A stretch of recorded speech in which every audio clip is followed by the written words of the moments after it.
Good afternoon and welcome to this afternoon's Licensing Subcommittee meeting. In the absence of a chair, please may I have nominations for a chair for this meeting, please. Nominate Councillor Bora-Kwan.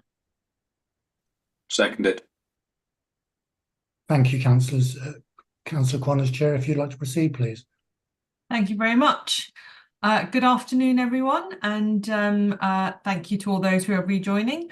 Welcome to the Licensing Subcommittee meeting. My name is Councillor Bora-Kwan, and I will be chairing this afternoon's meeting.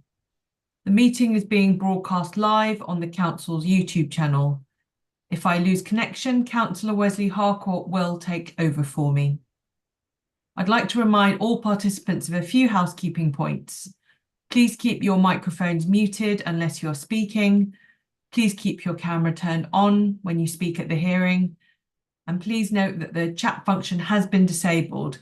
If any parties wish to add any additional information other than at their allotted time to speak, they must use the raise the hand function so that they are not missed. I also ask that members keep their questions and comments brief and to the point. I'll now move on to the first item on the agenda. Apologies for absence. No apologies for absence have been received. And then item 2, declarations of interests. Do any of the members have any declarations of interest on any of the 6 applications? No, Chair. Thank you.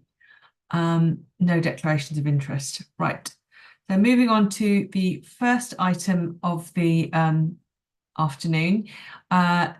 Olympia Exhibition Centre, Hammersmith Road, London, W14 8UX. I'm going to ask everyone participating to introduce yourself as I call on you. And if you could just briefly explain your position for anyone who's watching. So first up, Matthew Phipps. Good afternoon, Chair. My name is Matthew Phipps from TLT Solicitors, and I'm here to help present the application on behalf of the applicants through the afternoon. Thank you. Next, I have Dominic Holmes. Good afternoon, Chair. My name is Dominic Holmes. I am the Development Director at U Capital. Thank you. Louise Page Jennings. He's not joining us, forgive me, Councillor, a little like this morning, he's not joining us this afternoon. Not to worry. Andrew Thompson. Hello, Chair. Yes, I'm Andrew Thompson. I'm the Operations Director for the Olympia Estate. Thank you. Abe Berry. Good afternoon, Chair. Abe Berry, Director of Hospitality. I'm representing Olympia. Thank you. Daniel Seller. Good afternoon, Chair. I'm the Development Director at Olympia. Thank you. Gil Kiamil. Hi, Gillian Camille. I am the Venue Director for the Olympia Events Business. Thank you. Simon Joins. Good afternoon, Chair. I'm the Acoustic Consultant representing the applicant. Welcome. And Lorna McKenna. Hi, Chair. Lorna McKenna, Licensing Compliance Officer. Thank you. And Emmanuel Mponsa. Hi, Chair. Solicitor for the Council. Thank you. We would have objectors at this point, but I understand that no objectors have confirmed their attendance. Is that correct? Yeah, that's correct, Chair. Thank you. And then next, supporters. Do we have John Walsgrove? Afternoon, councillors. I'm John Walsgrove and I'm solicitor for Incipio, who are the proposed tenants for all these units. Thank you. Do we also have Ed Devonport? Good afternoon, Chair and councillors. Ed Devonport here, CEO of Incipio Group. Thank you. And do we also have Cormac Rawson? Good afternoon, Chair. My name is Cormac Rawson. I'm the Operations Director for Incipio Group. Thank you. Okay. I think everyone that we are expecting is present. I will quickly explain the procedure for this afternoon. So, in addition to the main agenda, Supplementary Agenda A, containing additional information, was published on the 22nd of May 2024, and Supplementary Agenda B was published on the 23rd of May 2024. Before we consider the application today, please may I quickly explain the procedure the committee will follow this afternoon. The hearing is going to consider 6 applications for various aspects of Olympia Exhibition Centre as follows. Number 1, application requested for the National Terrace. Application 2, application requested for the Roof Garden Gin Bar. Application 3, requested for Roof Garden North Terrace. Application 4, requested for Roof Garden North Terrace Mezzanine. Application 5, requested for Roof Garden South Terrace. And application 6, requested for Roof Garden South Terrace Mezzanine. We will hear from the following party for each application. The licensing officer will first introduce the application, then the objectors or supporters will speak, and then finally a representative from the applicant. Usually each party will address the committee for a maximum of 5 minutes, unless I say otherwise. Following the presentation by all parties, the committee may ask questions of any party or other person present at the hearing. Except committee members, no party has the right to ask questions of any other party at any other time during the hearing. So please raise your hand and then come through the chair if you have a comment to make or something to say outside of your allocated time. Following the presentation and questioning, each party will be allowed a maximum of 3 minutes to sum up their case or representation. This process will be repeated 6 times for each of the 6 applications. However, for the purposes of deliberation only, we're then going to split up those 6 applications into 2 parts. So what will happen is, for part 1, the committee will hear the first 3 applications, and then at the end of the 3rd item, so that will be after the application heard for Roof Garden North Terrace, the committee will retire to deliberate on those first 3 applications. And then upon its return, I will announce the 3 separate committee decisions for the first application for National Terrace, second application for Roof Garden Gin Bar, and 3rd application requested for Roof Garden North Terrace. Part 2 will then similarly take on the remaining 3 applications. So the committee will consider the 3 applications for Roof Garden North Terrace Mezzanine, South Terrace and South Terrace Mezzanine. And then the committee will retire to deliberate on those 3 applications. And then upon its return, I will announce the remaining 3 applications. Okay, does anyone have any questions on that process, or shall we proceed? I think we're good to proceed. Okay, so application 1 is the application requested for the National Terrace.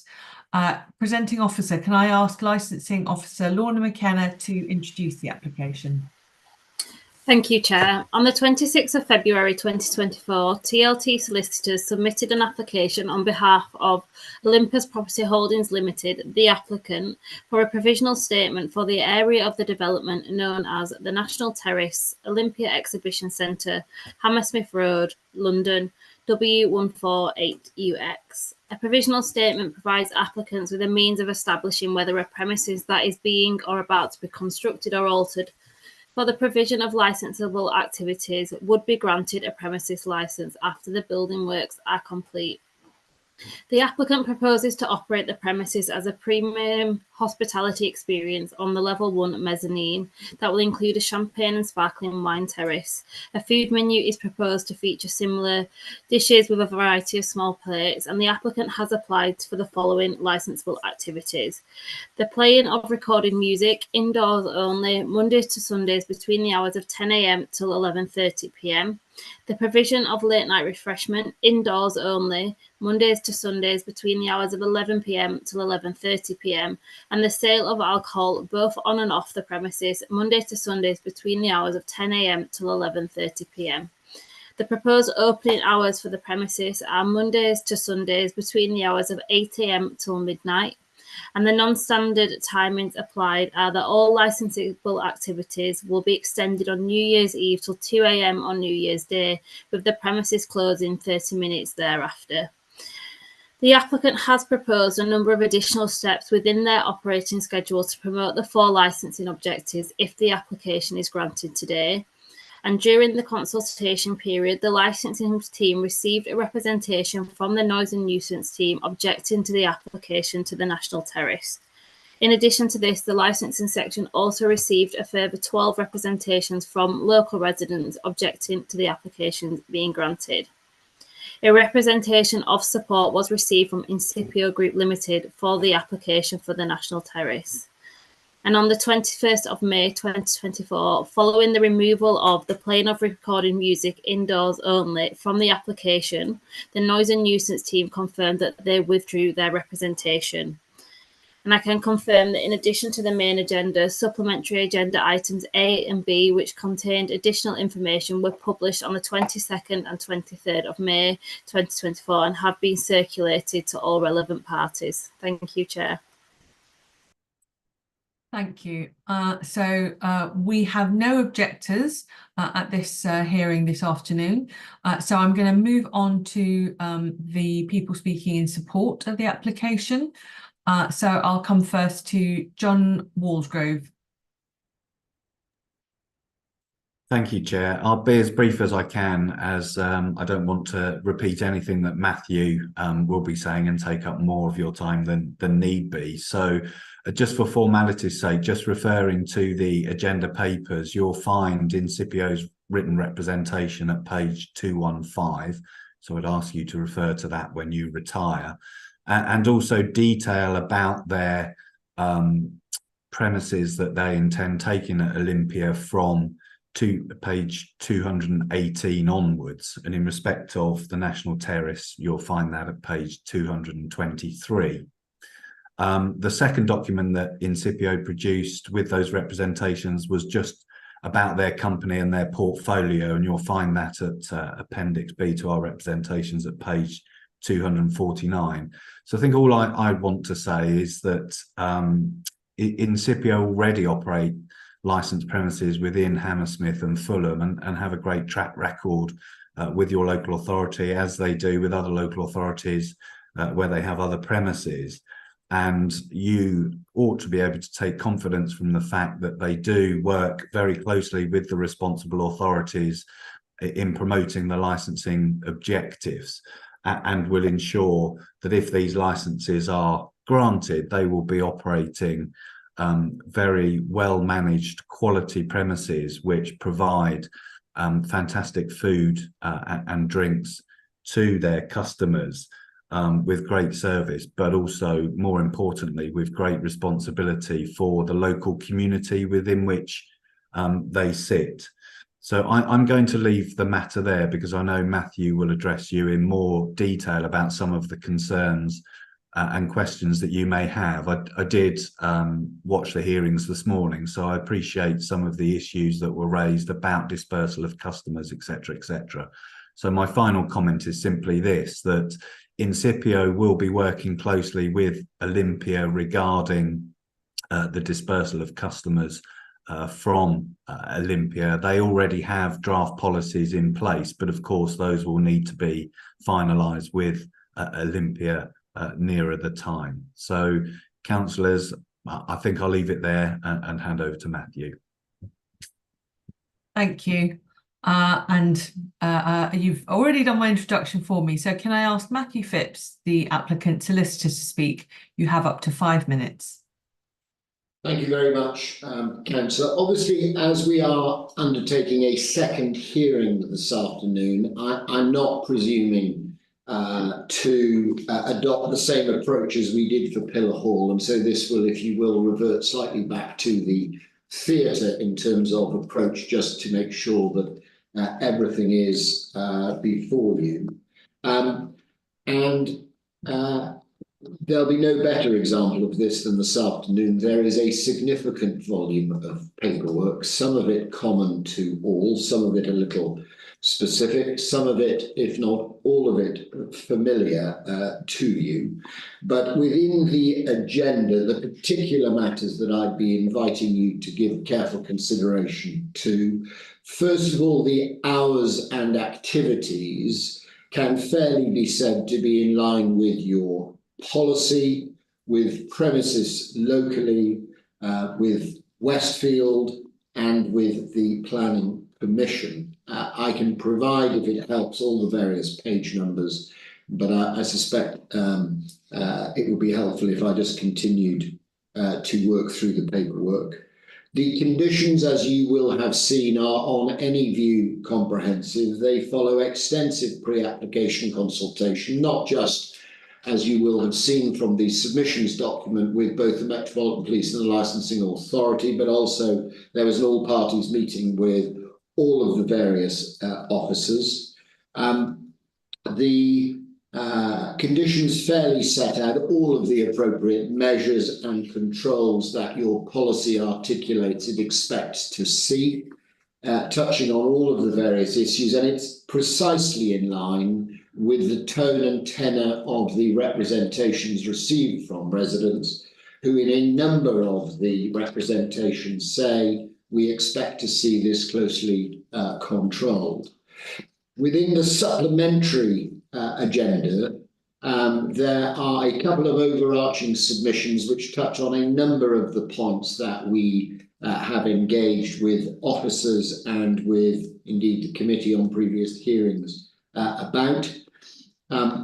The obligations on tenants and operators is a point of some significance, perhaps touched on in his submission by John. There is the public realm report, I think page 32, touching on security, litter, CCTV, stewarding, waste, and so forth. And as I have said before, it does disclose a very responsible approach to the scheme and development as a whole. There's a transport report, there's a residential engagement report, and I do make the point unashamedly about the residential engagement report, that it is not something that could fairly be said to be lip service. It was very significant, prolonged engagement with a significant number of residents reaching out in the proper fashion across a variety of mediums. And whilst, of course, we're respectful of the fact that there are 12 representations today, I do ask you to bear in mind that our engagement extended to about 7,000. The 12 does say actually something positive. There's a commentary on the policy, and you will be familiar with your policy, but in simple terms, the policy, we say, makes two significant points. The first is that it looks to support business and support good operations and applicants. And secondly, highlights quite properly the various powers of closure, enforcement, prohibition, and ultimately licensing review or prosecution that are available to you and to residents and officers if premises are not managed correctly. There is a developed planning commentary within the second overarching submission that we have included.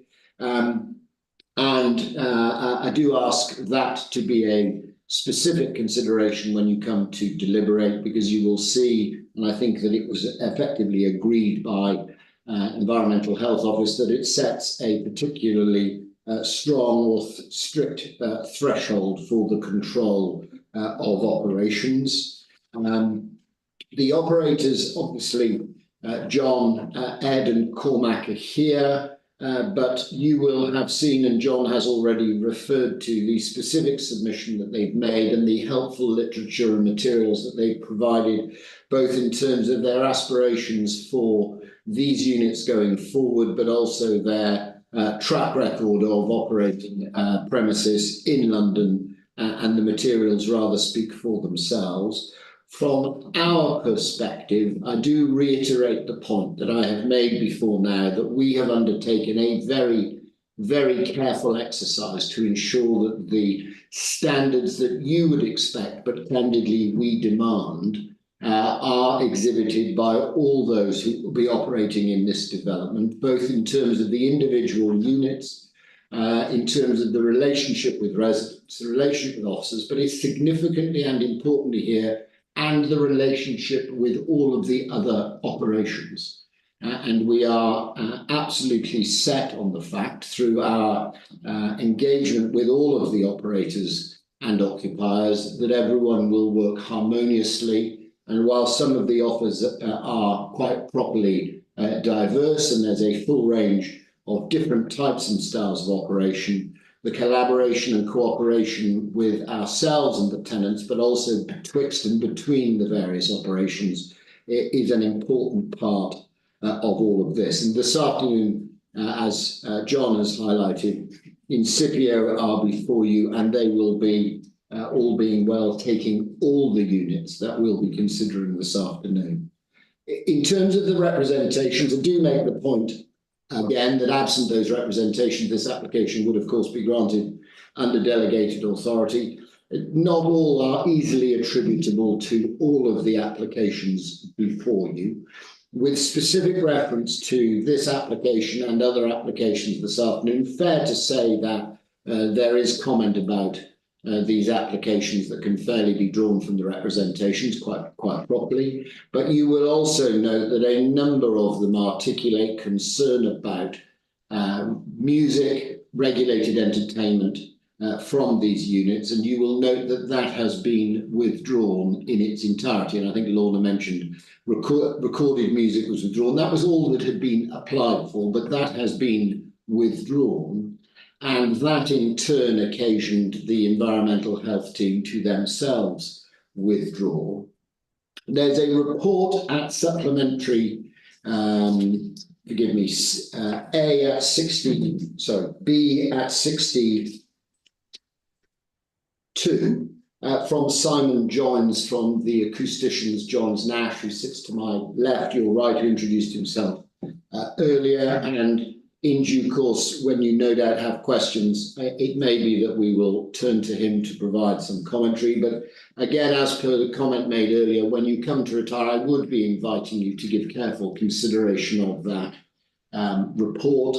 It isn't fair to summarise it in this way, but I don't think that it's inappropriate to say that the report does not consider that the licensing objectives based on the proposal, absent the regulated entertainment element, is likely to give rise to any undermining of the licensing objectives. And we do definitely take the view that both the planning considerations, which specifically considered this and were happy for it to proceed, and the withdrawal of the environmental health officer concerns once the regulated entertainment element was attended to, entirely corroborate that assertion. We are entirely respectful of the fact that with all licensing applications, there is an element of trust and an element of risk, and your licensing policy specifically attends to that.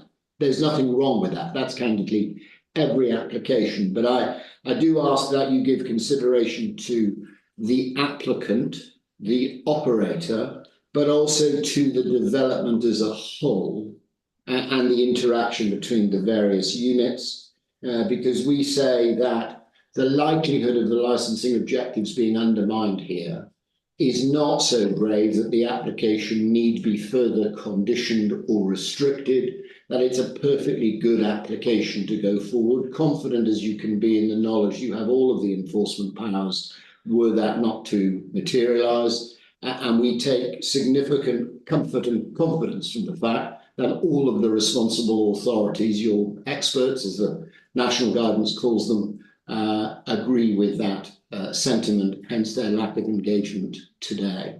I hope that I'm both within time and that that's a fair summary. Obviously, there'll be questions, but that's all I propose to say. Thank you. Okay. I am now going to ask each committee member to ask questions of any party about this first application and any issues that have been raised at the hearing in relation to the 4 licensing objectives, which for the record I will just run through now. Number 1, the prevention of crime and disorder. Number 2, the public safety.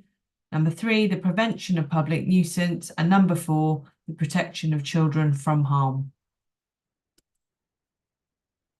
Okay, turning to committee members, do you have any questions either to the applicants or any of the other parties present?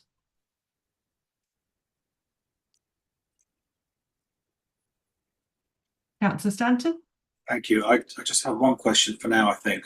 Can you just explain to the committee the purpose of requesting off-license as well as off-premise as well as on-premise sales? Well, the straight and first answer, which does not go necessarily take us back to the theatre example from this morning, Councillor, is that if I'm entirely candid with you, that's what we tend to do. COVID having happened 4+ years ago and the deregulation that effectively permitted off sales across the board, that has become something of a default. It's not a very good answer to the individual application, I grant you, but that I hope at least has the benefit of some integrity. The second point, and perhaps it will be more helpfully answered by Ed, is that in a development of this sort with some public realm space, perhaps the thought was people would come, go home, might not have finished a bottle of wine and so forth. And whilst I think there's conditions to the effect that alcohol would need to be in sealed containers, I think that departing and going home with an unfinished bottle or similar was probably the limit of the logic. Thank you very much. To save me asking the same question another 5 times, would it be possible at this stage just to confirm that the answer to this application will be the same as the other 5 this afternoon? Yes. Thank you. I think that's it from me, Chair. Okay, Councillor Harcourt, do you have any questions? Just a couple. Firstly, to clarify, I've heard obviously that the playing of recorded music has been withdrawn. Is there going to be any music in any of the 6 venues that we're talking about? So yes, there will be. You know, background music, that sort of thing.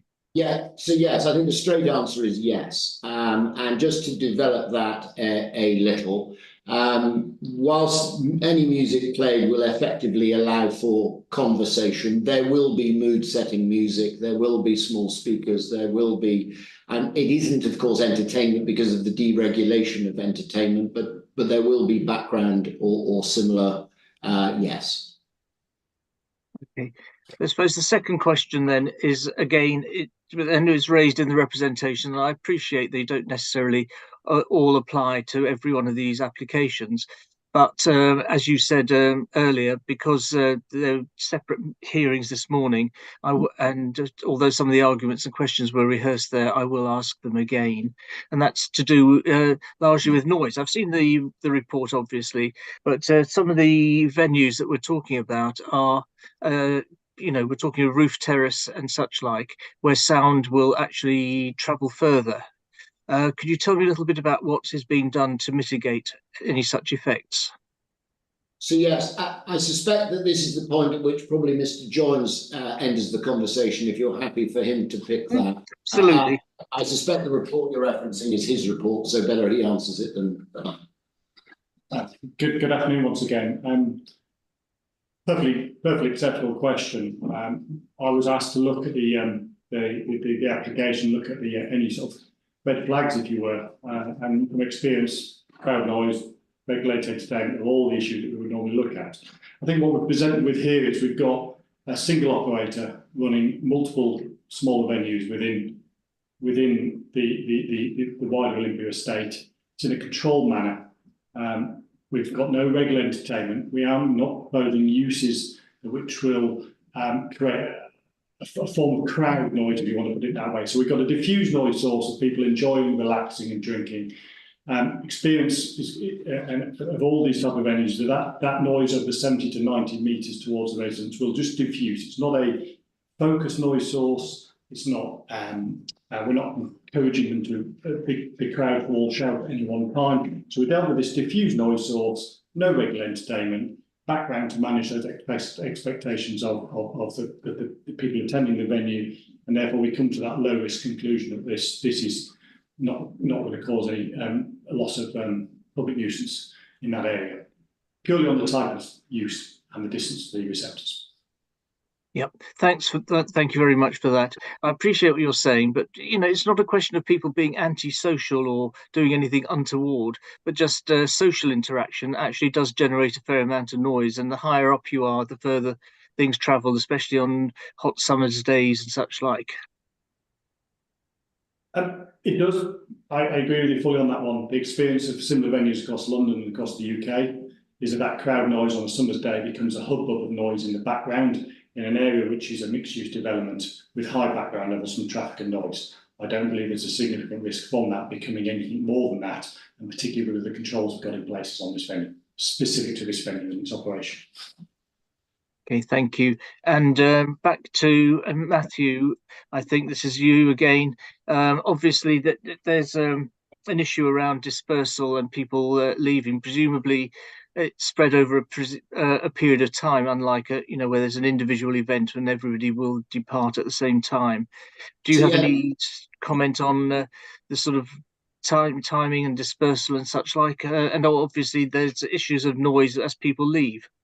So yes, I mean, I think that the first answer I'll give you, if I might, is probably touches on all 6 applications, although I appreciate we're dealing with each individual application on its individual merits. But what we have here are, notwithstanding the fact that Ed and his team will be operating the 6 units, is you've got a diverse and distinct type and style of operation for each of the various units. And from a purely commercial sense, it would not make any sense for him, and therefore nor for us, for him to be duplicating in the various units the type and style of operation that he's going to bring to bear. Those in turn will, and I think Aid may have touched on this earlier this morning, but can develop this point if you would like, that effectively generates, by its very definition, different arrival times, different dwell times, different departure times.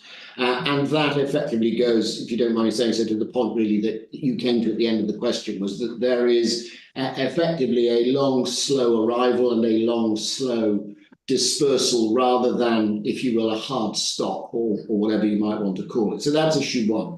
Issue 2, I think it's fair to say, is that the single unit operator across these spaces, when we talk about cooperation and collaboration with the various tenants and operators from a landlord's perspective, and we talk about the public realm documentation, transport management documentation, there is no better example of people being able to work with one another who all effectively work together. And that is obviously very much to, we say, the 6 applications advantage, that Ed and his team are managing all 6. So you will have people who are colleagues rather than just cooperative tenants. So that additional level of cooperation and collaboration we expect will be to the fore here, and candidly to everybody's mutual advantage. Okay, thank you. One final question, or rather I should preface that with the same comment that Councillor Stanton made earlier. If I ask the same questions for each of these, presumably the answer is going to be much the same. So it is, and I think if it helps for the purposes of the record, I think you can rather presume that will be the case both up to now and hereafter. Yeah, okay. So the final question really is to the licensing officers. There's comments in some of the representations and objections about Westfield. Could you just clarify whether they're suggesting 9:30 finish is standard at Westfield? Is that the case?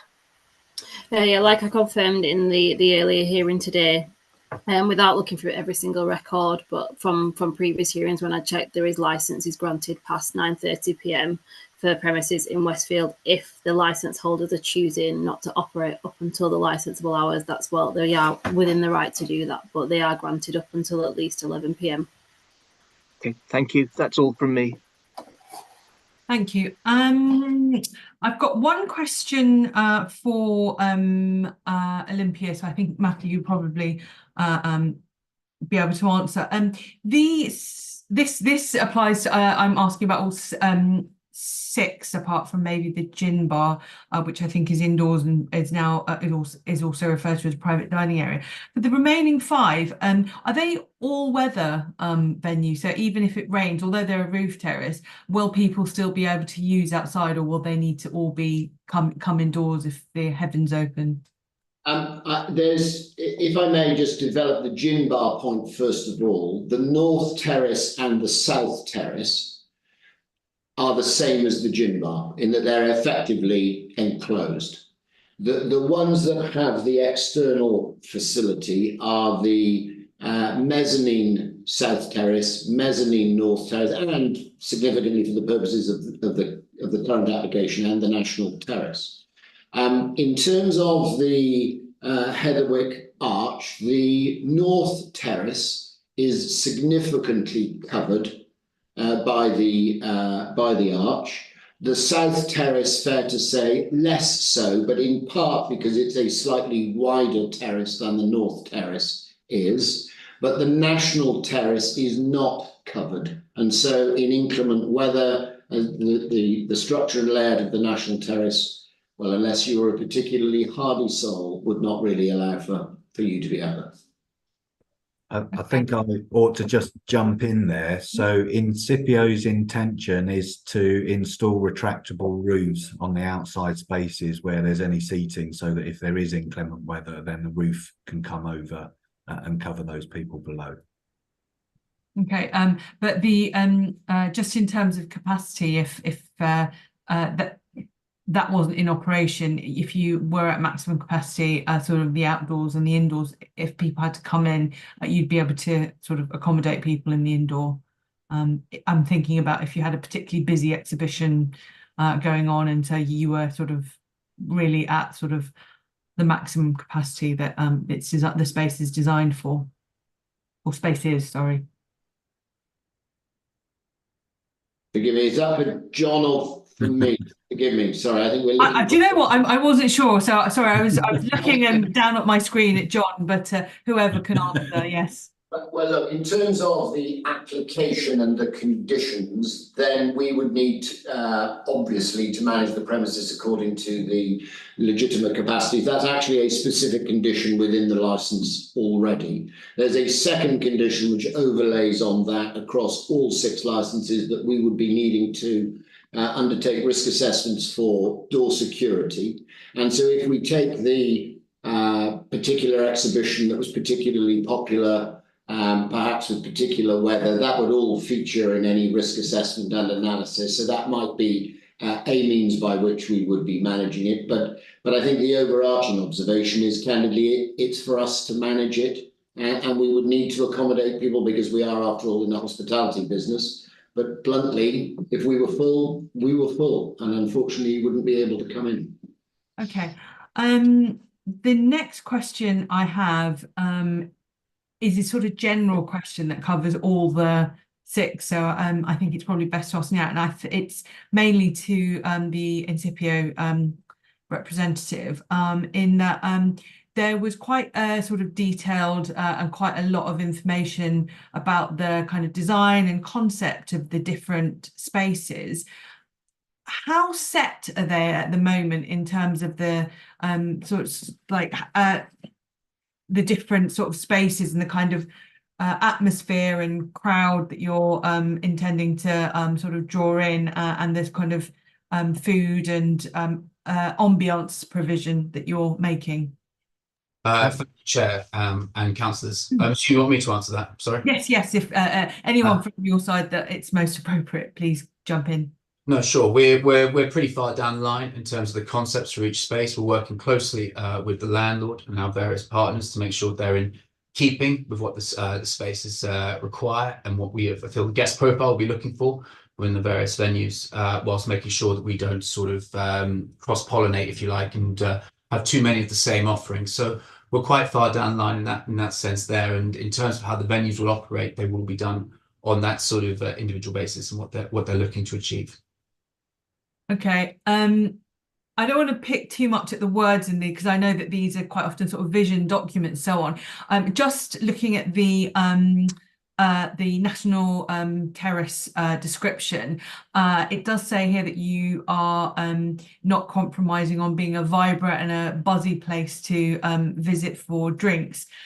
Do you have any detail about how you would be providing that? I'm asking about noise essentially. So you say buzzy, it makes you think of a noise. Now, obviously, the music has become sort of less of an issue now, other than the background ambient music. But I'm thinking about sort of good weather, a lot of people, buzzy atmosphere, you know, noise carrying. Other than sort of general conversation, you know, is there something else that you're doing to provide that atmosphere that might affect the noise? Yeah, sure. I think when you look at sort of layouts of the space, and if you look at that, the National Terrace in particular, and you look at the sort of the amount of seating and tables, you are inclined with that space. You have a lot of people who are sort of sitting down. And I think the capacity also therefore lends itself to making sure that, you know, guest numbers are obviously capped. You know, we are, as you say, in the business of sort of hospitality, and nobody likes a crammed venue. So we're very conscious to make sure that numbers are very manageable, but also going nowhere near creating an uncomfortable experience. So as just purely from a sort of visitor number perspective, that's kept low purely by making sure that guests are in an environment that they enjoy, and the sort of seating and the table layout lend itself towards that point. Okay, I will probably sort of go back and ask about the different venues, because as you say, they've all got a distinct style and kind of a different atmosphere. But that's all my questions regarding the National Terrace. Councillor Stanton, Councillor Harcourt, do you have any additional questions? Yes, Councillor Stanton. One tiny question was just so I've understood the intention of the use of space. Are these, and again this applies to all six, are these public realm venues, or are they attached specifically to sort of hire of the hall and exhibitions? Forgive me for being slightly pedantic, Councillor, sort of curse of the jobbery. I don't think we'd call them public realm, but they're publicly accessible, if that makes sense. So if there was not an exhibition on, these spaces would perfectly legitimately be open, whether all or some, and it is not dependent upon the exhibition use and occupation. Okay, let me rephrase my question then. Thank you for that. That did make sense. If there's an exhibition on, will these be closed off to the general public, or will they be exhibition attendees only? No, it will be open to the general public, although I suspect the underpinning of your question is not wrong. Do we hope and candidly anticipate that exhibition attendees will use the facilities? Yes, of course. But that might equally be true, it's fair to say, of level 2 or unit 3, that, you know, previous applications we've made and other applications yet to be made, you know, they might equally go to 1 Olympia Way, which is obviously another one of Ed's units, but yes, this would be open as others. Thank you. Yeah, my thought really was actually about dispersal, in that if they were exhibition only, then when the exhibition closed, they would, you know, close en masse, as opposed to if they are open to the general public, then dispersal and access would actually be more staggered. Yes, it can, put simply, it's the latter. Yep, fine, thank you. Okay, I think that's all of the questions from the committee. Thank you. So I will actually now then move to the summing up. Everyone will have an opportunity to do a sum up of 3 minutes. I will start with the licensing officer, Lorna. Do you have any additional, or would you like to sum up? No, nothing further to add, Chair. Thank you. Okay, we don't have any objectors, so I will then go to the application supporters. John Walsgrove, would you like the opportunity to sum up for up to 3 minutes? I don't think I need to, thank you though. Okay, and then I will come to Matthew. Would you like to sum up on behalf of the applicants? I'm embarrassed that I can't help myself. One day I will change this, Councillor.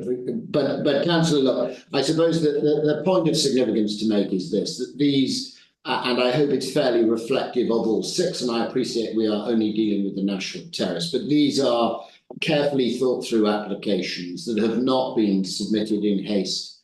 There was significant dialogue and discussion. These units collectively, but we're dealing with the National Terrace, have the significant advantage of being operated, if you're minded to grant a permission, by Ed and his team, who've got significant experience, who bring a diverse range, or to not cross-pollinating as the phrase was used, betwixt and between their various units, and you've got all of the overlay that we bring essentially as landlord to ensure that our operators and tenants operate both collaboratively and cooperatively with one another. And there can't be a better example of that than the fact that all 6 are being operated by Ed and his team, but also sympathetically to the environment and to residents. And if one puts aside all of that and still has reservations, then all of the enforcement protocols that your policy sets out are open to you. And the final point, which is to repeat a point from before, but I do think it's a point of significance, is that the officers all agree. So even if you don't accept it from me, I'd invite you to accept it from the accepted experts, police, licensing authority, environmental health, etc. And in fact, there's always a final point. But the final point is that the planning permission fairly sets out an additional level of significant control across all of the units that we'll be considering, and I'd suggest that there's good comfort in that. Thank you very much. Okay, so we are now going to move on to the second application, which is for the requested roof garden gym bar. Councillor, sorry to forgive me for interrupting. Would you mind if we just had 2 minutes? Could we just have 2 minutes? I'm just going to whip to the loo, if I may. Sorry to lower the tone, but that's the truth. That's fine with me. Charles, do we need to pause the stream, or do you want to keep things on? The stream is continual, Chair, so I can put an adjournment tile up if you'd like to for a few minutes. Yeah, just for a couple of minutes, I think. If we come back at let's give it 5 minutes, so 2:52. Thank you.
Is Lorna back?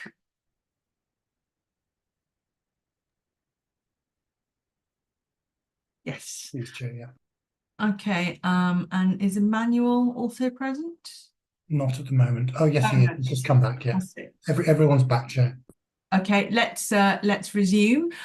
So we will start with hearing the application, which is a second application requested for the roof garden gin bar. So Lorna, can I ask you, the presenting officer and the licensing officer, to please introduce the application? Yeah, of course, Chair.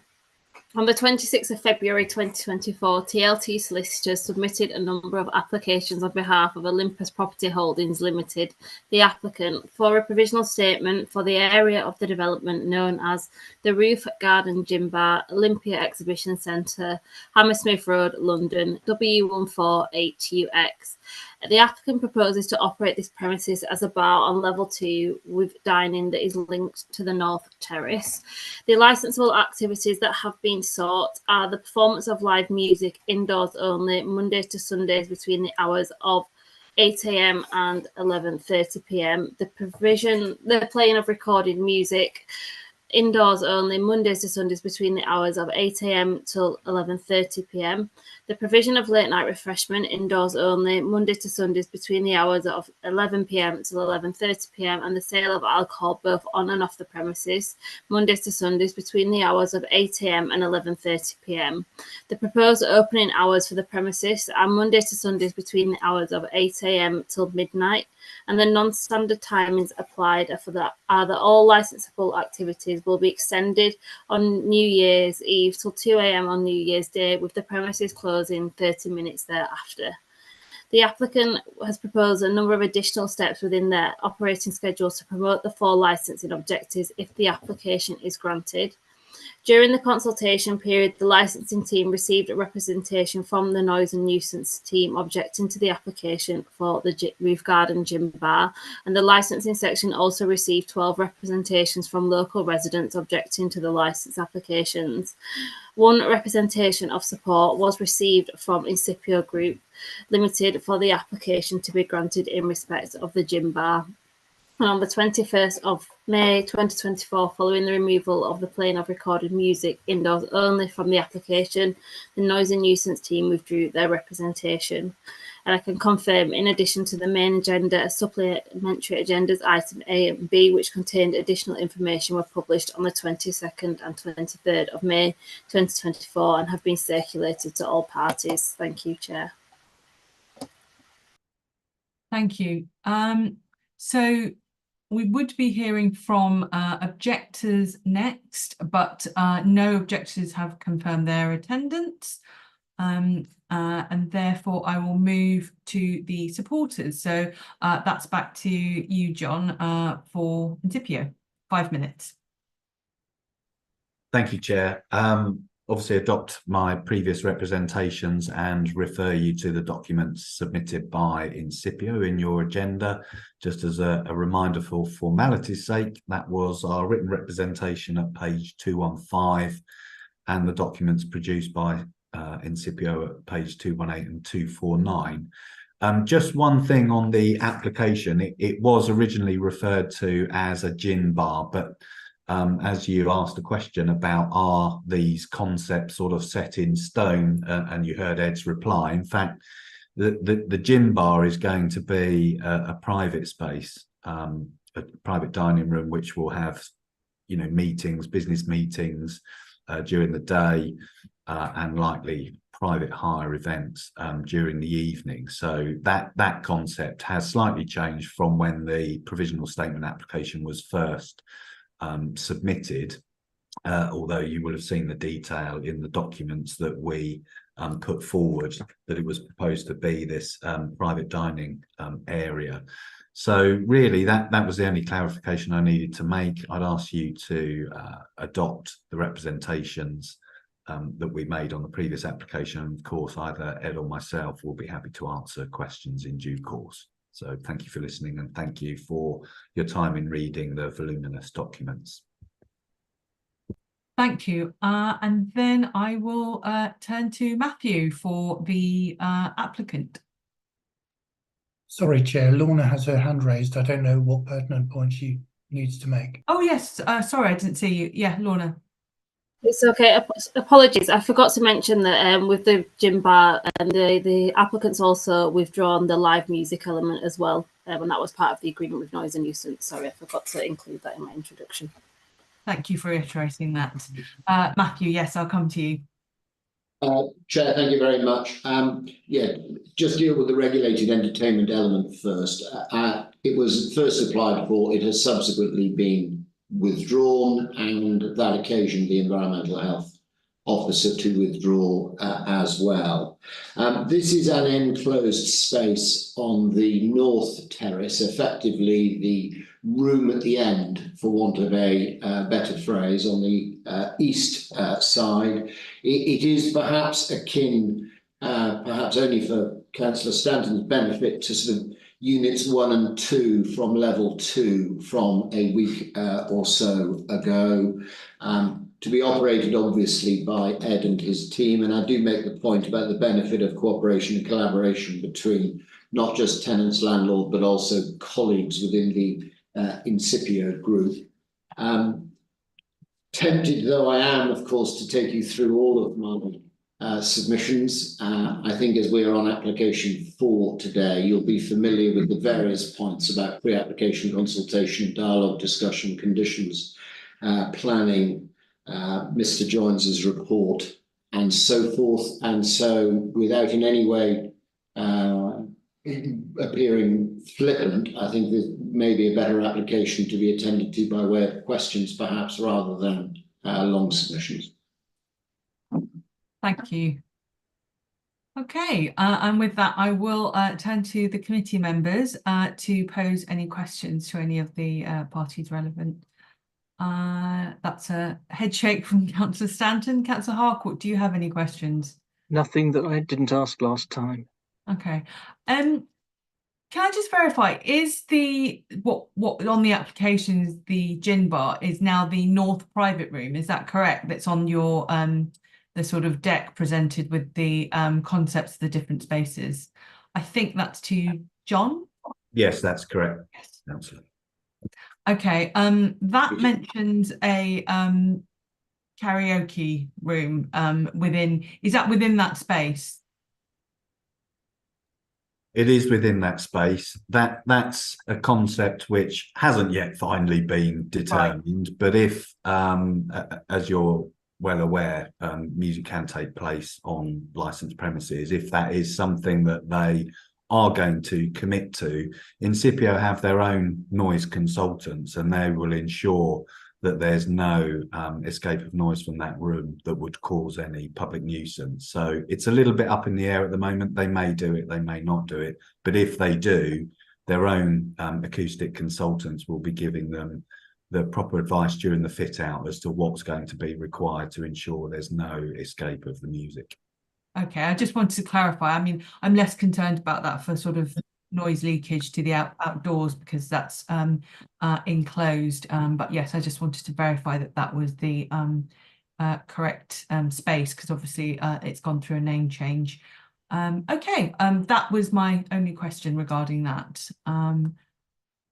So I think if there's no questions from the other committee members, which there doesn't seem to be, we can move on to the summing up.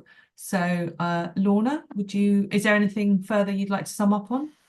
No, nothing, Chair. No objectors. John, back to you. Do you have anything extra you'd like to add or sum up? Nothing from me, thank you, Chair. And then, as always, back to you, Matthew. Anything you'd like to sum up with on this particular application? After 25 years of doing this, the answer, Chair, is no. I don't, or perhaps I refer to my previous replies, might be the way in which I do it. I'm purposefully talking just to fill 20 seconds, so I feel that there's been a closing. But no, thank you very much for your time, and genuinely precedent setting. I have nothing further to add. Well, there's at least 4 more occasions for you to sum up with this afternoon, so don't worry, there's ample opportunity. Okay, in which case we will now move on to the third application, which is the application requested for the roof garden North Terrace. And I'll come back to you, Lorna, to present this application. I do sound like I'm repeating myself, but but we've been saying it, so. So on the 26th of February 2024, TLT solicitors submitted an application on behalf of Olympus Property Holdings Limited, the applicant, for a provisional statement for the area of the development known as the Roof Garden North Terrace, Olympia Exhibition Centre, Hammersmith Road, London, W148UX. The applicant proposes to operate the premises as a premium and intimate restaurant and rooftop bar on level 2, which will be linked to the mezzanine above. The applicant has applied for the following licensable activities: the playing of recorded music indoors only, Mondays to Sundays between the hours of 10 a.m. and 11:30 p.m.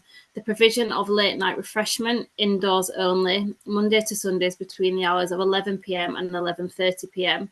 and the sale of alcohol both on and off the premises, Monday to Sundays between the hours of 10 a.m. till 11:30 p.m.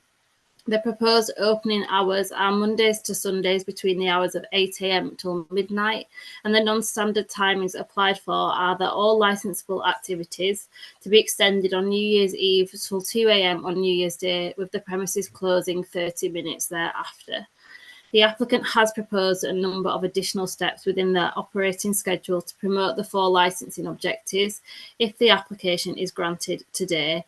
And during the consultation period, the licensing section received a representation from the Noise and Nuisance team objecting to the application for the Roof Garden North Terrace.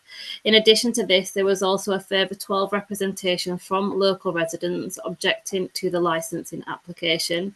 A representation of support was received from Incipio Group Limited for the application to be granted. And on the 21st of May 2024, following the removal of the playing of recorded music indoors only from the application, the Noise and Nuisance team withdrew their representation. And in addition to the main agenda, supplementary agenda items A and B, which contained additional information, were published on the 22nd and 23rd of May 2024 and have been circulated to all parties. Thank you, Chair. Okay, thank you very much. We don't have any objectors who are present, so I will go to John for a supporting statement or information if you have anything to contribute. I think the only thing to add, other than the usual, which, as Lorna said, is becoming repetitive on each of the applications, but I ask you to adopt the representations and the documents that Incipio have put in support of the applications for the statements. Just for your reference, this particular premises is at page 237, which sets out the nature and style and character of the premises that's going to be proposed. And as I said before, if you've got any questions about that operation, then either myself or Ed will only be too happy to help you. Thank you. Thank you. And then Matthew, we come to you for the applicant's support. Councillor, thank you. Well, after a career of being a maximalist advocate, my career has pivoted to becoming a minimalist advocate, and I will adopt the submissions that I've made to you through the course of this afternoon and earlier today, commend the various papers to you that attend to specifically all of the points that are raised in the representations, and obviously we will be happy to receive your questions, but we will be inviting you to grant the application. Thank you. Okay, I come to the committee members. Do you have any questions? Either Councillor Stanton or Councillor Harcourt? Sorry, I do have one question regarding this, which is simply, is it anticipated that the restaurant will offer a delivery service? So no, the applications that attended to that, to which the police asked us to add if you recall, the conditions, whilst it included Pillar Hall today, It doesn't actually include any applications this afternoon, nor for that matter, any applications tomorrow. Thank you. That was my understanding, but I felt it best to ask. Thank you. Councillor Harcourt, did you have any questions? No, other than what I have asked previously. So while, I don't exactly like Mr. Phipps have a reputation for keeping quiet and being short, and I've been doing this for equally over 20-something years, I'm not going to say anything else. Okay, I just have a clarification question, for anyone following, and again, it's just about the naming of the application. So, what in the application is called the Roof Garden North Terrace, in the Incipio kind of sort of mood document pack, it's North Restaurant, is that correct? So I think it's on the sort of 237, 238 in the pack that you, John, sorry, Right. I should clarify who I'm speaking to, No, John. you're, Yes. You're absolutely right. That's right. In which case I don't have any questions on that one. So I think that's all the questions from us. So I will move to summing up. Lorna, do you have anything you'd like to sum up for this application? No, Chair, nothing. Okay, again, we have no objectors. John, do you have any thing you'd like to sum up for? Nothing from me, Chair. Thank you. And back to Matthew, would you like to sum up for this application? I'd very much like to, Chair, but I'm going to resist the temptation and commend the application to you. Okay. At this point, there will be a short break of the this hearing for our deliberations. So the committee will retire to consider the applications 1, 2, and 3 from this afternoon. And then you are welcome, as previously, to remain in the meeting to hear the committee's decision. If you don't want to wait, a summary decision will be published on the council's website tomorrow morning. Now, can I ask the members to turn off their video, mute their microphones, and join the private meeting for deliberations?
Charles, I think we're beginning to come back.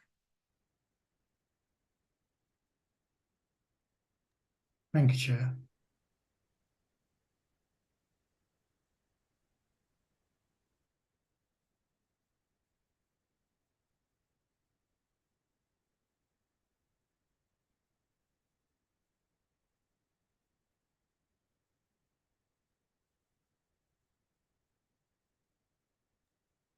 Okay. Everyone's returned, Chair. I think everyone's back. Thank you everyone for your patience. I have 3 sets of decisions to read out, so please be patient with me because it's a lot of reading. So I will start in the same order that we heard them. So and I'll use the names of the original applications. So I will start with the summary decision of the licensing subcommittee for the National Terrace application for Olympia Exhibition Centre on Hammersmith Road, London, W14 8UX, hereafter known as the premises.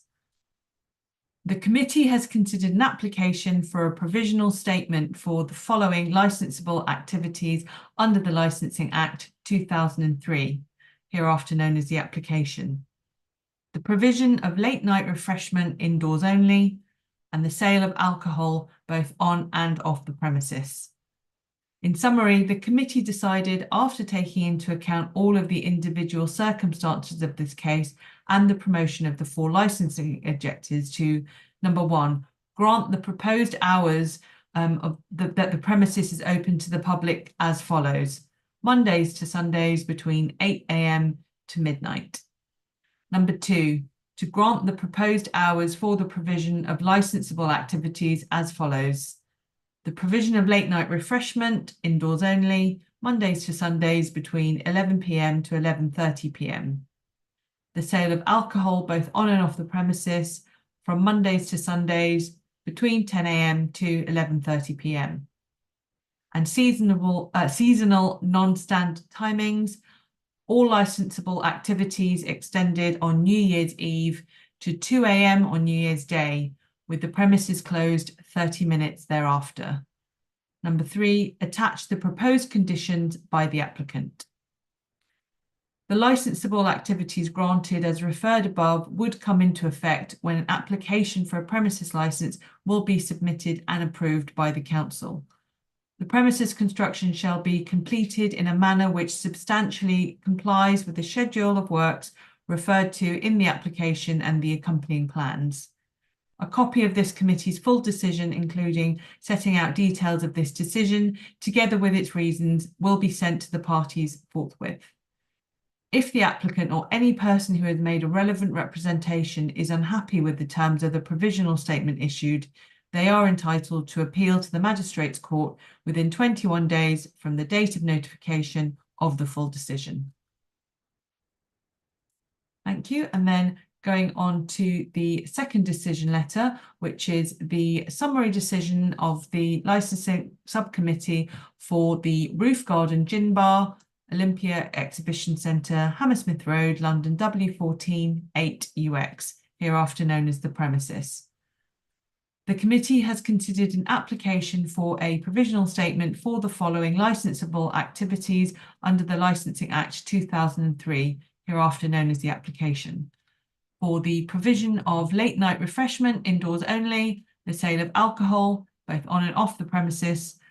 In summary, the committee decided, after taking into account all of the individual circumstances of this case and the promotion of the 4 licensing objectives, to, number 1, grant the proposed hours the premises is open to the public as follows: Mondays to Sundays between 8 AM to midnight.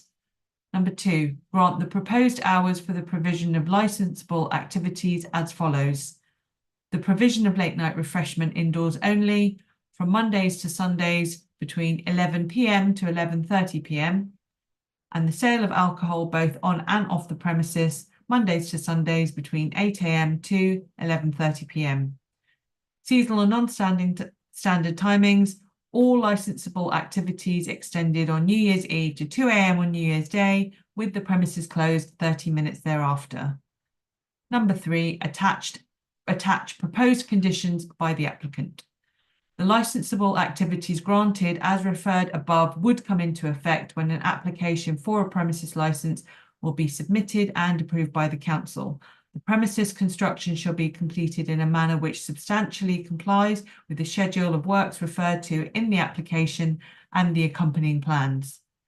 A copy of this committee's full decision, including setting out details of this decision, together with its reasons, will be sent to the parties forthwith. If the applicant or any person who has made a relevant representation is unhappy with the terms of the provisional statement issued, they are entitled to appeal to the Magistrates' Court within 21 days from the date of notification of the full decision. And summary decision number 3, which is for the licensing subcommittee for the Roof Garden North Terrace Olympia Exhibition Centre, Hammersmith Road, London W14 8UX, hereafter known as the premises. The committee has considered an application for a provisional statement for the following licensable activities under the Licensing Act 2003, hereafter known as the application. For the provision of late night refreshment indoors only, the sale of alcohol both on and off the premises. In summary, the committee decided, after taking into account all of the individual circumstances of this case and the promotion of the 4 licensing objectives, to number 1, grant the proposed hours. The premises is open to the public as follows: Mondays to Sundays between 8 AM to midnight. Number 2, grant the proposed hours for the provision of licensable activities as follows: the provision of late night refreshment indoors only, Mondays to Sundays between 11 PM to 11:30 PM.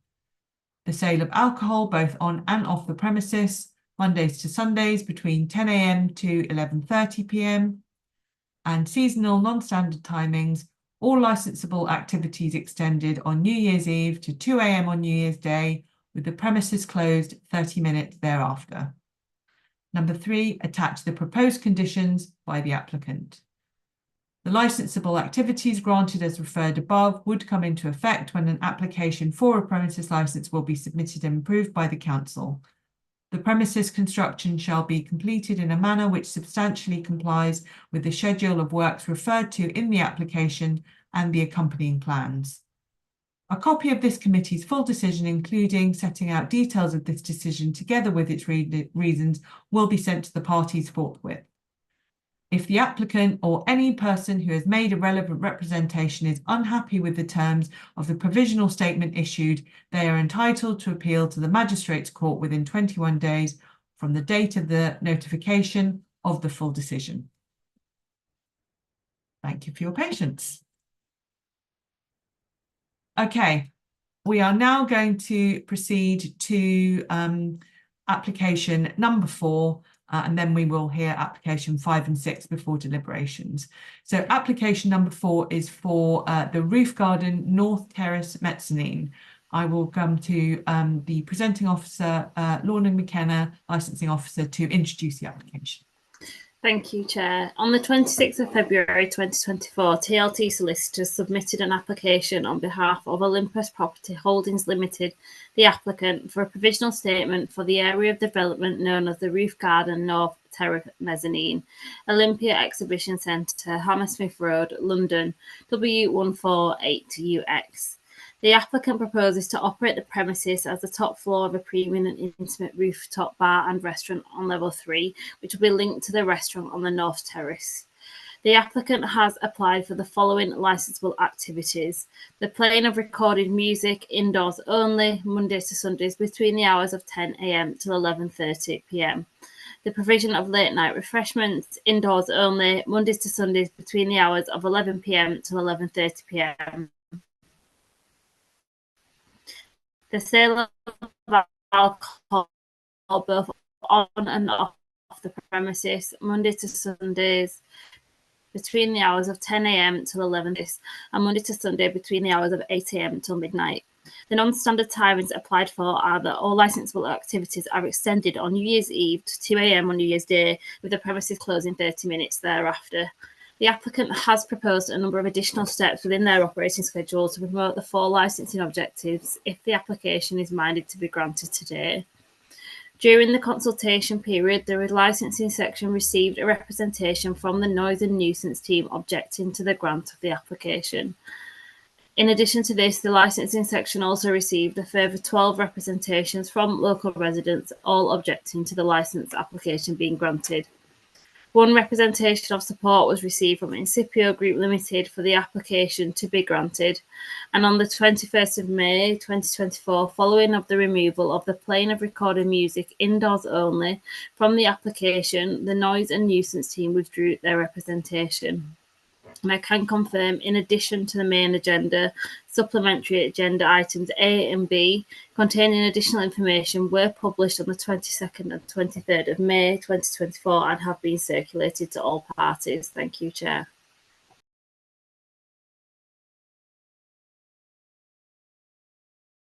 You're on mute. Thank you. At this point, we would hear from objectors, but I believe no objectors have confirmed their attendance. So in which case, I will go to John Walsgrave, who is a solicitor for Incipio Group, as a supporter, and you have 5 minutes to speak.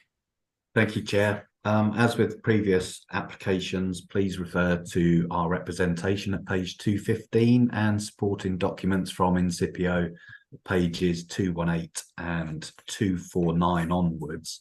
In relation to this specific premises, the details of the style and nature and character of the premises are set out on page 246 onwards in your agenda. As with all the other applications, I'll leave my representations there, but of course either Ed, Cormac or myself can answer any questions about that premises. Thank you. Okay, and then I will come to Matthew Phipps, the applicant solicitor, to speak. Thank you, Chair. You have 5 minutes. Thank you, Chair. Obviously, there's a significant volume of papers that are in front of you with which we are all now extremely familiar. Our primary, if not only, submission in respect of this application, and fair to say likely in respect of the following 2 applications, is that we would suggest that all of the concerns that are articulated within the representations are properly and comprehensively dealt with within those papers, attending to literally every last detail. And of course, we'll be happy to answer any questions, but we would probably leave it there for the moment. Okay, I will now come to the committee members. You have an opportunity to ask any questions to any of the parties present. Okay, just a question from me then about the noise. Again, this is referred to as North Rooftop in the presentation public pack, which I think is on page 241. In the text regarding the ambience, it says that the ambience shifts seamlessly from a relaxed afternoon retreat to a pulsating evening hotspot. To me, that sort of implies amplified, sort of bass heavy music. Is that still the case, or do you think that has that changed? Was that just a creative description rather than accurate aim for the ambience for this particular eatery? Yeah, I think I'll just deal with that, and then Ed can join in and give you a bit more information on that. It is, as you rightly point out, creative description to make the premises sound as good and vibrant and attractive as it could. It's certainly not the case that there will be thumping music at the venue in the form of a sort of club style. So all of Incipio's premises, the primary focus is on food and the customer service. Yeah, we can assure you that it's not a kind of party place that people would go to listen to loud music and simply consume alcohol. That's not what Incipio are about. But I'll let Ed pick up from there and give a bit more description about what they're proposing for that particular space. Oh, and just before that, because Ed, I think you can probably address this in the same comment. It also refers to live DJ performances to capture the essence of Tokyo's diverse music scene, which again, I think people who are worried about loud music and particularly sort of loud sort of club bar music might see that and think that it's going to be that kind of loud thumping atmosphere again. So yeah, Ed, over to you. No, thank you very much, Chair. I think just first and foremost, just to sort of allay any fears, this is not a nightclub in any sense of the words. This is an extension of the sort of restaurant downstairs with ample seating for the guests upstairs. There will be music to sort of add to this sort of atmosphere within the space there, but certainly not to a level that doesn't allow sort of conversation in any sense there. So no, I think possibly we need to be a bit smarter with the sort of words we use to describe spaces is one thing I would say from our perspective. But no, this is not going to be how should I say loud and in any way disruptive to sort of operators, residents, or anyone who has any stakeholders in the space. Okay, so it's safe to say, I think I've asked this previously, but it's safe to the concept of has moved on from when you initially created these sort of concepts and put them into this presentation. Yes, absolutely, absolutely. Okay, no further questions from me, and I don't think Sorry, Councillor, can I just add forgive me, sorry, can I just add a quick comment? Sure.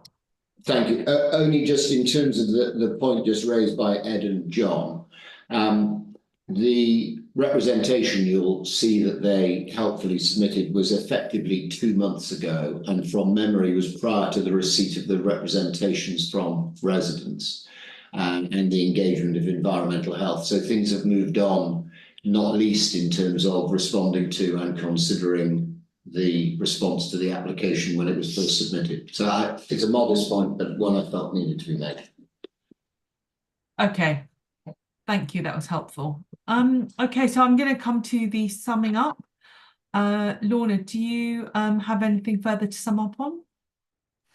No, nothing, Chair. Okay, no objectors, so I'll come back to you, John. Would you like to sum up? Nothing further from me, Chair, either. Thank you. Okay, and finally for this application, back to Matthew. Do you have anything you would like to sum up? No, simply one point, but to be fair, I think touched on by Lorna, but for the avoidance of doubt, the entertainment element was withdrawn, and that in turn allowed the environmental health officer himself to withdraw. Okay, thank you very much. I will now move on to application 5, which is requested for Roof Garden, South Terrace. Can I ask the licensing officer, Lorna McKenna, to introduce the application? Yeah. On the 26th of February 2024, TLT solicitors submitted an application on behalf of Olympus Property Holdings Limited, the applicant, for a provisional statement for the area of the development known as the Roof Garden South Terrace, Olympia Exhibition Centre, Hammersmith Road, London, W148UX. The applicant proposes to operate the premises as a venue with multiple food offerings and a large bar on level 3. The applicant has applied for the following licensable activities: the playing of recorded music indoors only, Mondays to Sundays between the hours of 10 AM till 11:30 PM. The provision of late night refreshment indoors only, Mondays to Sundays between the hours of 11 to 11:30 PM. The sale of alcohol both on and off the premises, Monday to Sundays between the hours of 10 AM till 11:30 PM. And the proposed opening hours for the premises are Monday to Sundays between the hours of 8 AM till midnight. The non-standard timings applied are that all licensable activities will be extended on New Year's Eve till 2 AM on New Year's Day, with the premises closing 30 minutes thereafter. The applicant has proposed a number of additional steps within their operating schedule to promote the 4 licensing objectives if the application is granted today. During the consultation period, the licensing team received a representation from the noise and nuisance team objecting to the application being granted. In addition to this, the licensing section also received a further 12 representations from local residents objecting to the license application. One representation of support was received from Incipio Group Limited for the application to be granted. And on the 21st of May 2024, following the removal of the playing of recording music indoors only from the application, the Noise and Nuisance team withdrew their representation.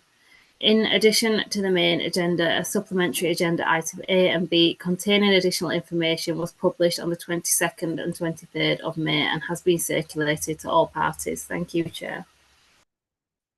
Thank you. Okay, we again have no objectors for this section, which normally we would hear. So I will turn again to supporters. So that's back to you, John, for Incipio, and you have 5 minutes. Thank you, Chair. Just drawing your attention and your colleagues to the document submitted on behalf of Incipio in support of the application, which I know you have read and reread, but just when you deliberate, perhaps just cast your eye over it once more. For your reference, the premises we're dealing with in this application, the details can be found at page 228 of Incipio's pack to give you a bit more background on these premises. But as I've said in previous applications, I'll leave my representations there, but if you've got any questions around the specifics of operating this site, then obviously myself, Cormac or Ed can assist you with that. Thank you, Chair. Thank you. And then I will come back to Matthew Phipps, applicant solicitor, to speak. Thank you, Chair. Very much in line with the observations that John has made. The materials in front of you are comprehensive. Obviously, they're familiar to us all. We are happy to take any questions that you may have, but I don't know that I need anything more at this stage. Okay, I will come to the committee members to ask any questions. Councillor Stanton.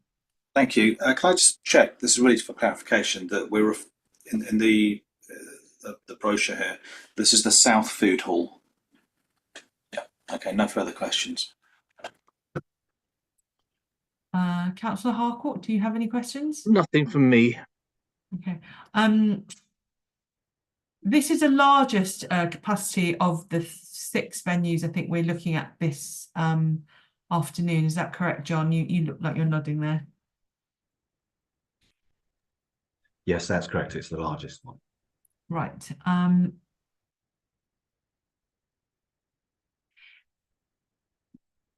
I didn't, from this, it looked like, I think it mentioned sort of multi-brands at one stage. Does that mean sort of external kind of brands, or is this sort of brand or different types of food, maybe canteen style within that same space?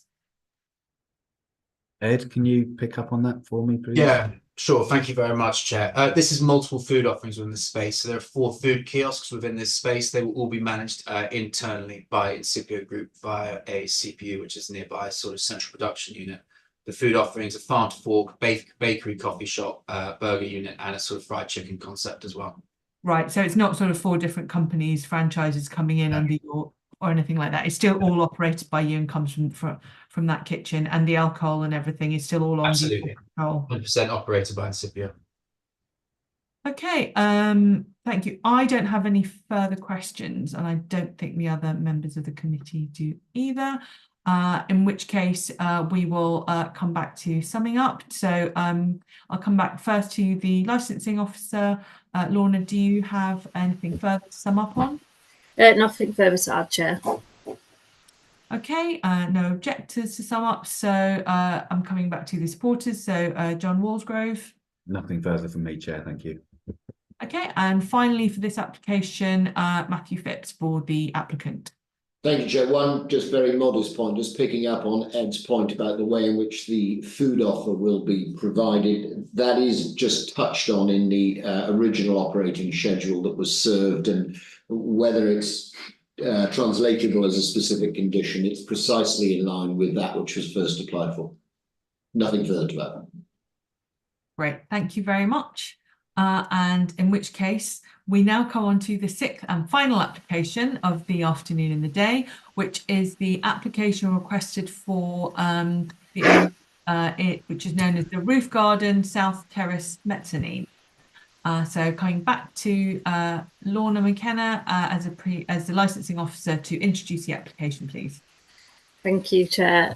On the 26th of February 2024, TLT solicitors submitted an application on behalf of Olympus Property Holdings Limited, the applicant, for a provisional statement for the area of the development known as the Roof Garden South Mezzanine, Olympia Exhibition Centre, Hammersmith Road, London, W148UX. The applicant has proposed to operate the premises as a rooftop restaurant and bar with bookable areas, including semi-private spaces on level 3 of the development, and the applicant has applied for the following licensable activities: the playing of recorded music, indoors only, Mondays to Sundays between the hours of 10 a.m. until 11:30 p.m, the provision of late night refreshment, indoors only, Monday to Sundays between the hours of 11 p.m. till 11:30 p.m, and the sale of alcohol both on and off the premises, Mondays to Sundays between the hours of 10 a.m. till 11:30 p.m. The proposed opening hours for the premises is Monday to Sunday between the hours of 8 a.m. till midnight. And the non-standard timings applied are that all licensable activities are extended on New Year's Eve till 2 a.m. on New Year's Day, with the premises closing 30 minutes thereafter. The applicant has proposed a number of additional steps within their operating schedule to promote the 4 licensing objective if the application is granted today. During the consultation period, the licensing section did receive 1 representation from the noise and nuisance team objecting to the application being granted. In addition to this, a further 12 representations were received from local residents also objecting to the grant of the licence application. 1 representation of support was received from Incipio Group Limited for the application to be granted. And on the 21st of May 2024, following the removal of the playing of recorded music, indoors only, from the application, the noise and nuisance team withdrew their representation. In addition to the main agenda, a supplementary agenda A and B containing additional information was published on the 22nd and 23rd of May. Thank you, Chair. The final time I have to say that today. Yes, thank you. I think after myself, you've probably spoken the most, so you have my sympathy. Okay, again, we do not have any objectors, so I will move on back to John Morsgrove for Incipio Group. You have 5 minutes if you'd like to speak. Thank you, Chair. I'll just follow the same as I have done on all the other applications. So just ask you to adopt and attach weight to Incipio's representations and the documents they've produced. For this particular premises, for your reference, it's page 233 of your agenda papers. And again, we're more than happy to answer any questions you or your colleagues have. Thank you, Chair. Okay, thank you. And then coming back to Matthew Phipps for the applicant. Thank you very much, Chair. I don't know that I can take this any further forward than the previous applications. Obviously, you have the papers in front of you, and as always, we'd be very happy to answer any questions you may have. Okay, coming back to committee members, Councillor Stanton. Thank you, Chair, and thank you to the applicant and supporter for their brief introductions. This application is somewhat unique in the applications that we've had before us today, because it is actually directly referenced in some of the representations that we've had from residents. I believe, following the wording of the brochure document that we have regarding it, and just to be clear, we are talking about the south rooftop. Yes, the south rooftop food now. Is that correct? Yeah, okay, which does appear to be a reimagining of the temporary pergola that was in existence. I see a shake of your head there, Mr. Walsgrove. In existence previously, and there were a number of residents' complaints regarding that pergola previously. So if I could perhaps do 2 things. One, if I could ask licensing if they have any knowledge of those previous complaints, and secondly, if the applicant could possibly explain how this pergola, which is apparently, I've lost it now, London's favourite pergola, how it differs from the previous pergola.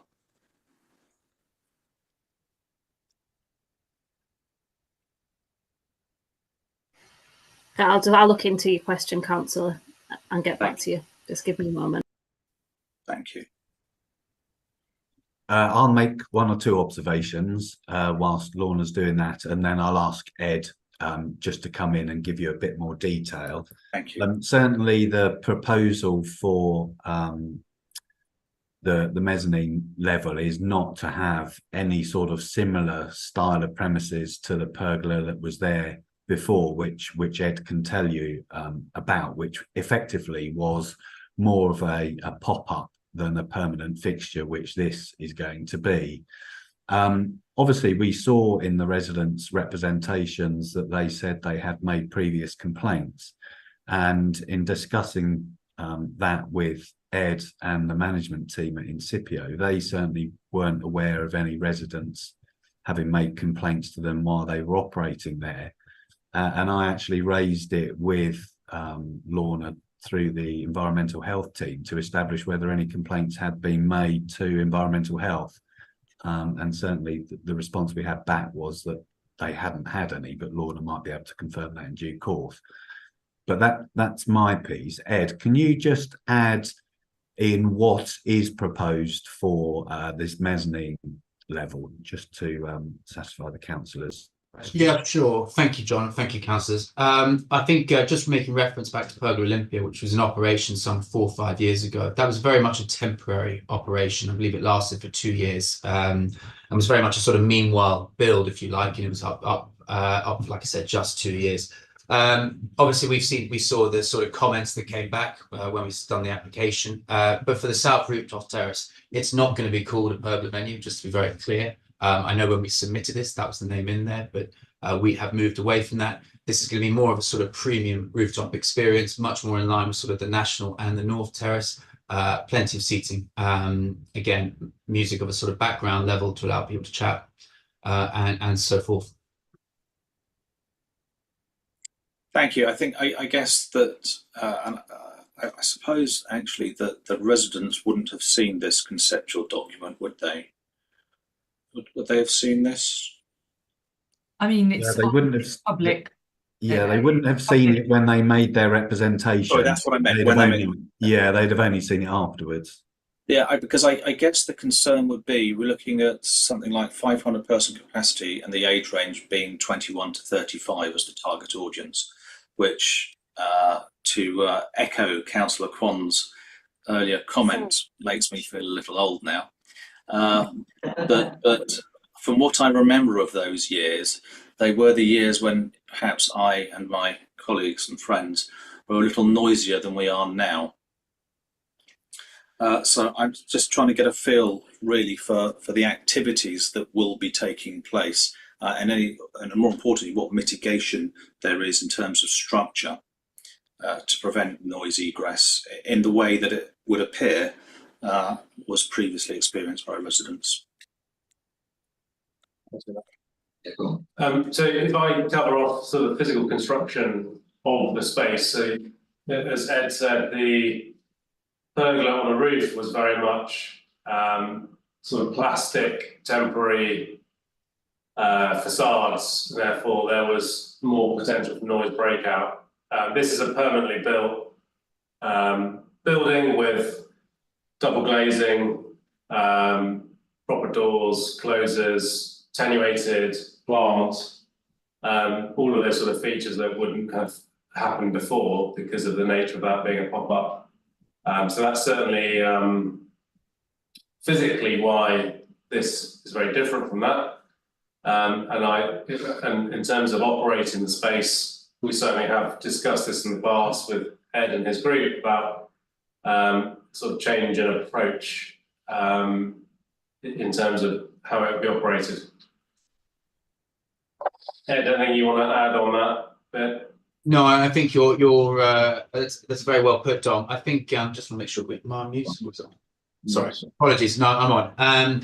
Just to sort of add to this, we're building a permanent restaurant on this space here to serve the guests there. When we ran the previous operation, we were working with sort of external food traders within that space. This space here will be operating right from lunch through to the evening, catering to people who are working within the scheme, people who come to the exhibitions, hotel guests, and anyone coming from the local vicinity and whatnot. So it's a very versatile space in that sense there. And this is one that's very much being built for the sort of community that's being created in Olympia.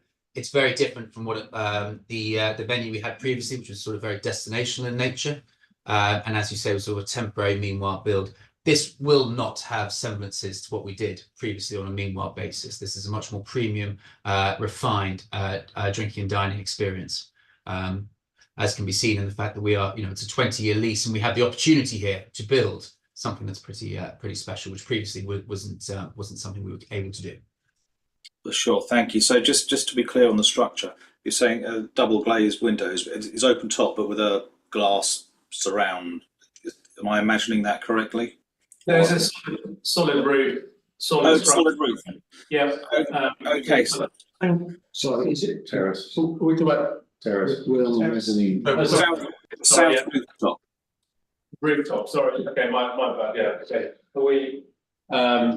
Maybe we could re-answer the question then. Yeah. Sorry. So no, it doesn't have. It has partial roof coverage. We talked about. Sorry, it was a north terrace before. But there isn't. Just to sort of jump in here, maybe just to sort of add a bit of flavour to it. It's not that dissimilar from what's happening on the north terrace, and that you have the arch that covers quite a good significant chunk of it. Then you have retractable roofing as well in space there to sort of cover the spaces there. It's a further setback from where the national terrace is. And again, just to really reiterate the point to everyone in this call, the noise levels will be kept to a minimal, particularly from a music perspective, and how we're sort of laying out the space in terms of keeping sort of the bulk of the seating away from any sort of receptors, so to speak. So, we'll be taking into serious consideration here how the space is designed to make sure that noise outbreak is kept to a minimum, because just to reiterate the point with this and all the spaces here, we're incredibly excited to be a part of this opportunity, and we've got to this point building a company that's sort of collaborative and works with both residents, occupiers, landlords, and local authorities as well. And we're not going to do anything that's going to sort of upset people to cause issues there. So, like I said, just from a noise perspective, it's something we're very considerate about, and we'll be doing all measures to sort of keep it to a minimum. Okay. Brilliant. Thank you, Lorna. If you've got. Yes, I was just looking through the licensing records. Obviously, the license hasn't been active for the last couple of years, but there wasn't any licensing complaints in terms of major noise things. There was one complaint in 2019, which was just from crowds leaving drunk, but there was no further action taken from there. And I don't have access to the noise and nuisance records to do with any noise complaints, but the environmental protection officer did put an objection in and has withdrawn it. So if they had any serious concerns, I guess they would have raised it, and they've not. Thank you. Is Simon still in the meeting? No, he's not. He's not, is he? Okay. Okay, well, in which case, no further questions from me. Thank you very much, everybody. Councillor Harcourt, did you have any questions? No, sorry, none from me. Okay. At risk of repeating what Councillor Stanton says, for myself, I just wanted to, just going by again the description, it sounds like it's the most sort of vibrant of all the venues we've discussed this afternoon, because it describes itself as in your papers as a live destination for weekend celebrations, and then further down with music and decor, creating a dynamic atmosphere that evolves from day to night, which again that coupled with the fact that I think that it's sort of outdoors could cause concern about noise. So if your concept for that has changed, then do speak up now, because I think as a resident who read that, they could be worrying that it is sort of loud people sort of dancing to music on the roof. Thank you very much. I appreciate that, Chair. I think just to sort of add to that, people will not be dancing on the roof, and we won't be creating an environment that sort of lends itself towards that. This is a venue that's going to have a lot of soft furnishings, and again is catering to an audience and to everything that's going on in the space, to provide that sort of a premium rooftop experience here. And I think when I say that, I can understand how words, what does premium rooftop mean, and how do you sort of how do you sort of define that? This has a fully functioning restaurant in the space. There's seating for the majority of the audience there. And when we talk about music and creating the right ambience there, we're purely talking about putting music on that people like, and obviously keeping that to a level that allows people to have conversations. If we're creating an environment that didn't allow people to have conversations, then it wouldn't really be what we were looking to achieve with that space. So we're very conscious of creating, a premium rooftop experience where people like the music, absolutely, but they can have a decent conversation there in nice furnishings with a fully functioning restaurant in a venue that works both in winter and during the summer. And that's what we're looking to achieve with the space. And then on that same page, and again, I think it's been mentioned before, but just a little bit more detail. It says you'll offer bookable spaces and semi-private areas for larger group bookings. Do you have any kind of marketing plan for that in mind at the moment? So is it sort of, I guess you've got the dreaded hen party stag do's that people worry about. I know based on what you've just told us, that's not the clientele you're going for. But when you say group bookings, people might even worry about office parties or things like that. Sure, no, 100%. And just to be very clear for everybody on the call, we are not looking to attract a hen or a stag party sort of market. It's not one that Incipia is about, to be very honest. When we talk about bookable spaces, we purely mean that you can book a space in advance, as per most sort of restaurants in existence, I suppose. And when we say about having bookable spaces, that's more geared towards sort of post-exhibition trade. Somebody may wish to come up with a couple of their guests and book a space within the rooftop there. And that may also apply to other workers and spaces in the area who purely want to have a space for, let's say, which is larger than sort of a table booking of 4, but have more people than that and have a space that they can reserve to have a couple of people along to it.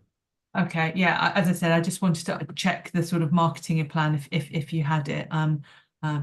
Yeah, you've said that that's not your target audience, so yeah.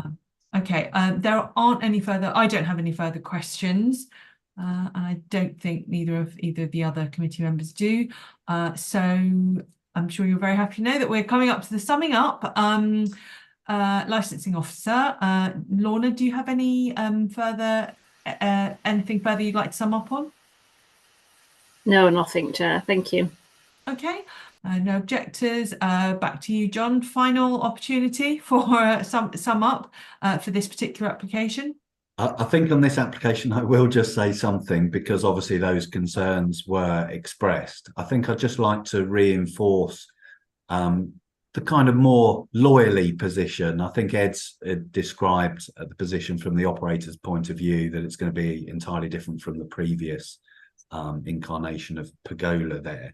But of course, you do have safeguards for the community, which should allow you the confidence to grant the application that's been applied for in that. And I know it has been mentioned before, but I do want to repeat it again, given those concerns. You've got the power to review the license, anybody at any time.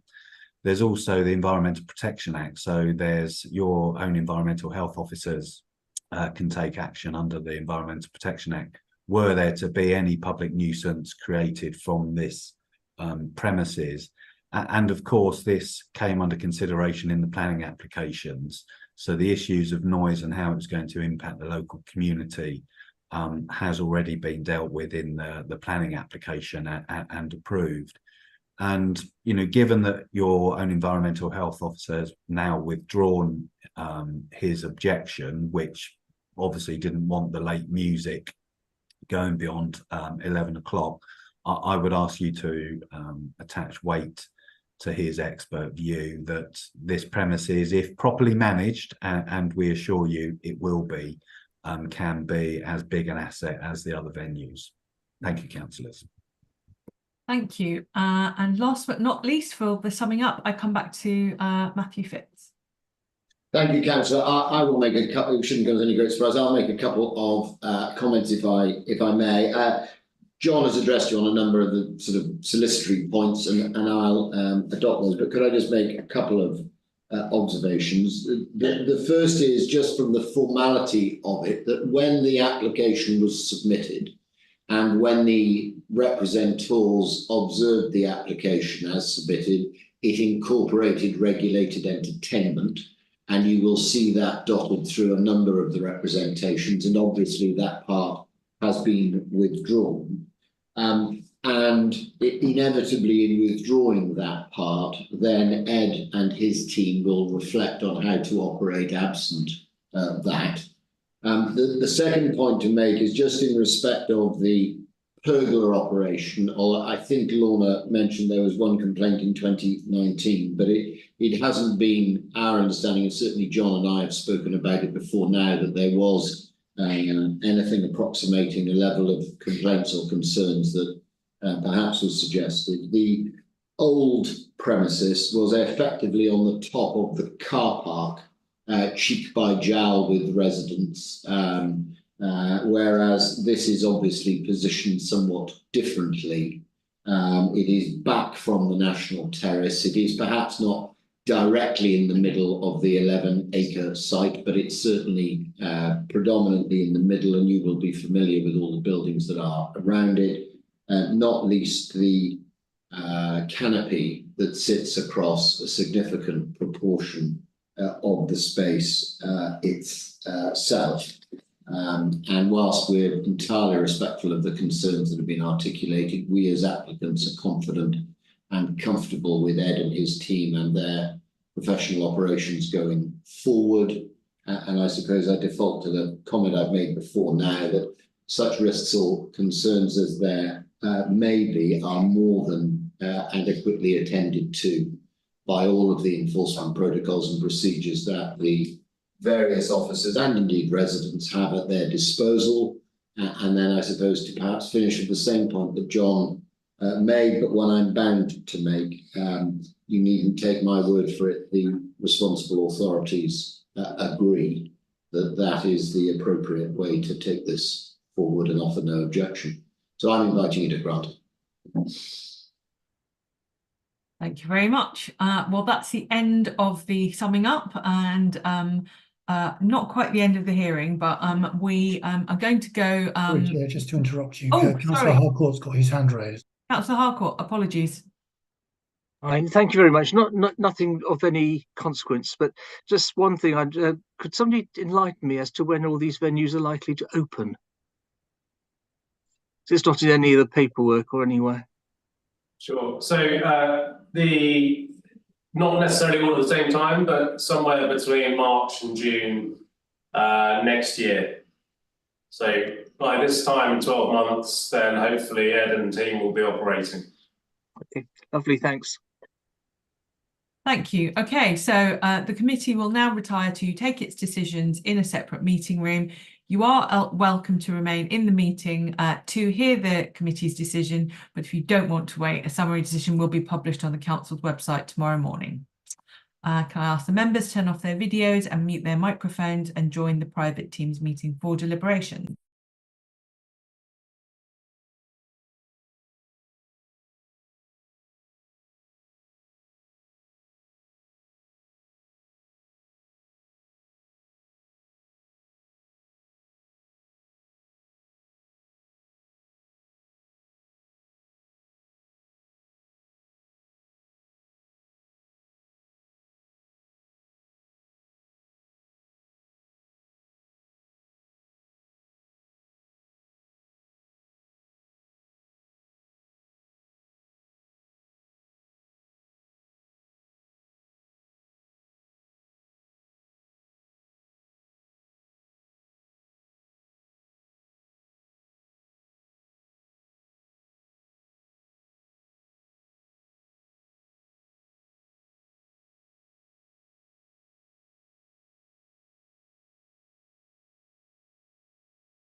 Charles, I think we're drifting back.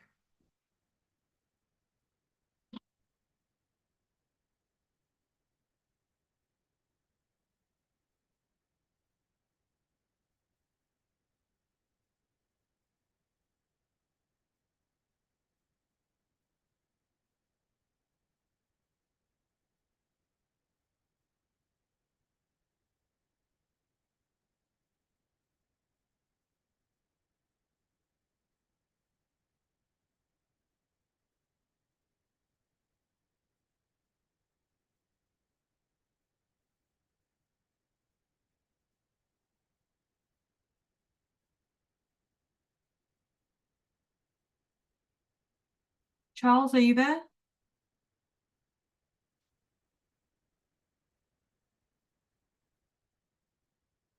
Okay, thank you, everyone. Chair. Oh yes, Charles, sorry. Can I commence?